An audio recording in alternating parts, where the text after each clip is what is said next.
Virginia's state police are investigating a hit-and-run crash on Interstate 64 that injured a man and briefly put him in the hospital before the holidays. The crash happened Friday near the HRBT.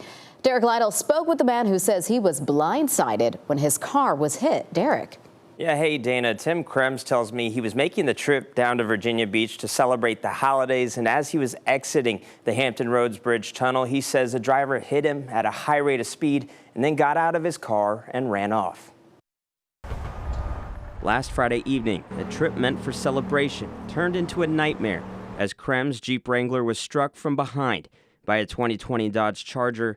Krems says he saw multiple cars racing before he was hit. I'm driving along, and then just boom, and it was just very discombobulating of what just happened. My initial thought was confusion. Scared, bleeding from his head, Krems phoned 911 for help and waited for emergency crews to arrive.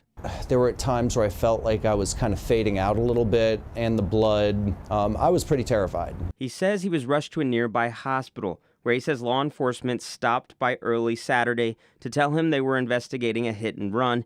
He says he learned the driver left his own car behind, did not check on him, and ran.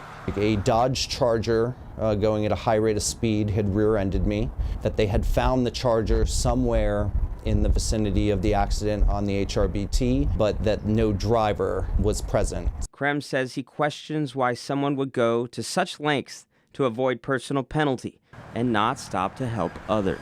Prioritizing getting out of the situation simply to avoid any consequences to their actions versus the human compassion component of, is everybody okay? For Krems, he's thankful he can walk away from this incident and that the injuries were not worse, but says the concussion, cars sitting damaged in a tow lot, and lack of accountability from the other driver put a damper on the holiday. Disappointing as it is, and still grateful that it wasn't as bad as it could have been, it's really changed my Christmas. Now, Krems wants to spread awareness on wearing your seatbelt, as he believes his injuries could have been a lot worse if he wasn't. Also encouraging people to slow down and stop to see if others involved in the crash are all right. Derek Lytle, 13 News Now. All right, thanks so much, Derek. And Virginia State Police say the crash remains under investigation.